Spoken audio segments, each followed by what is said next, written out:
नमस्कार, मैं मोहम्मद आमिर और आप इस वक्त देख रहे हैं करंट खबर।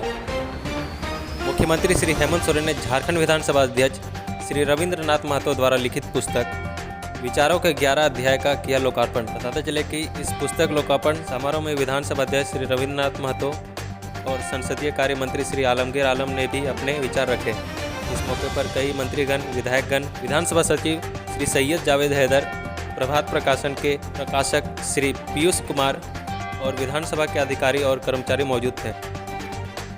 आप सबका मैं स्वागत करता हूं, अपनी ओर से जोहार करता हूं। विचारों के 11 अध्याय।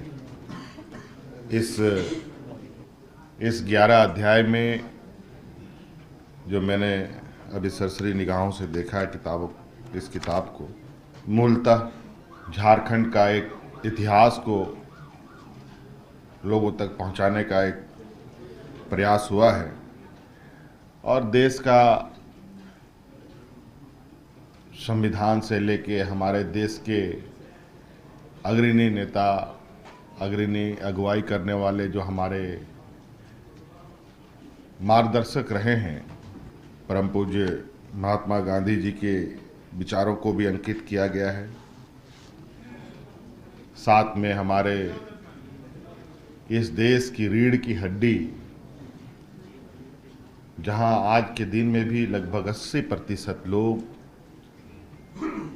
खेती बाड़ी से जुड़े हुए हैं, खेत खलिहानों से जुड़े हुए हैं और उन्हीं के बदौलत आज देश का इतना एक लंबा सफर तय किया जा रहा है। साथ में शोषण, गरीबी कैसे खत्म हो, इस विषय पर भी इसमें चीज़ें लिखी गई हैं। सामाजिक द्वेष कैसे समाप्त हो और देश के जो न्यायपालिका है,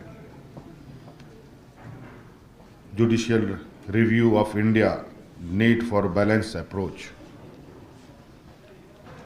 ये कैसे समन्वय बने, तालमेल बना रहे, इस विषय पर भी रखा गया है बातों को।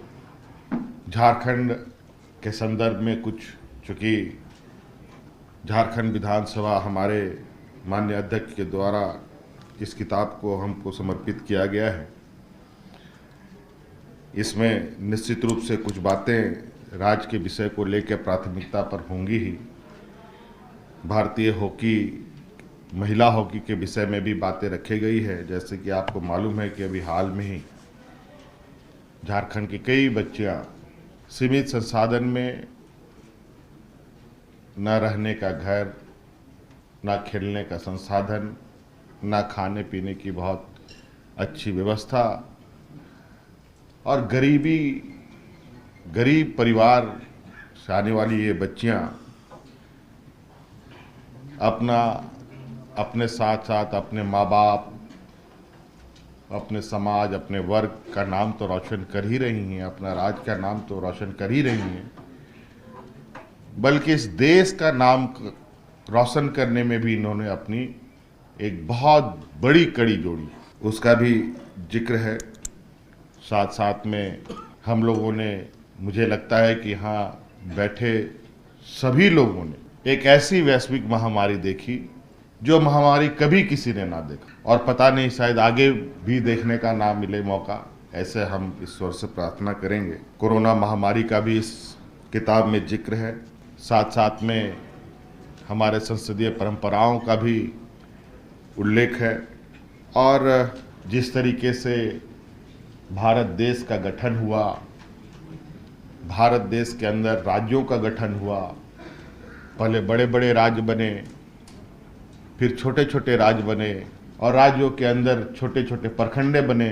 तो छोटे छोटे राज्यों की जो आवश्यकताएं हैं, क्यों पड़ती हैं, क्या ज़रूरत है, कई राज्य भाषा को लेकर अलग हुए, कई राज्य अपने भौगोलिक दृश्य को लेकर, भौगोलिक व्यवस्था को लेकर अलग हुए, कई राज्य अपने अधिकार, अपने अस्तित्व की लड़ाई को लेकर, अपनी वजूद की लड़ाई को लेकर संघर्ष कर अपना एक अलग राज्य गठित किया, ये भी इस पर जिक्र है। कुल मिलाकर के और साथ साथ में मौजूदा जो एक विकराल समस्या जो घटने का नाम नहीं ले रही, बल्कि वो निरंतर एक दैत्यकार रूप ले रहा है। हालांकि उस विषय पर आज देश दुनिया में बड़ी बड़ी गोष्ठियाँ की जा रही है। नेशनल इंटरनेशनल लेवल पर कई एनजीओ के माध्यम से, कई संस्थाओं के माध्यम से, और वो है पर्यावरण का, ग्लोबल वार्मिंग का। इससे हम कैसे निजात पाएं, ये दुनिया कैसे इस पर्यावरण को संरक्षित करे। चूंकि लगता है कि आज हम लोगों ने विकास की लकीरों को इस तरीके से खींचना प्रारंभ कर दिया है जहां हम खुद से अपने अस्तित्व को खतरे में डाल रहे हैं। चाहे यहाँ के नदी नालों को समाप्त होने की बात कहें, चाहे जंगलों को समाप्त करने की बात करें, और इसका बदलता हुआ स्वरूप अगर हम देखें तो हमें बहुत दूर जाने की जरूरत नहीं है। हम झारखंड को ही देखें। 80 के दशक से लेकर 90 के दशक के बाद से जिस तरीके से पर्यावरण में बदलाव हम देख रहे हैं, ये निश्चित रूप से ये हम सभी लोगों के लिए एक चिंता का विषय होना चाहिए।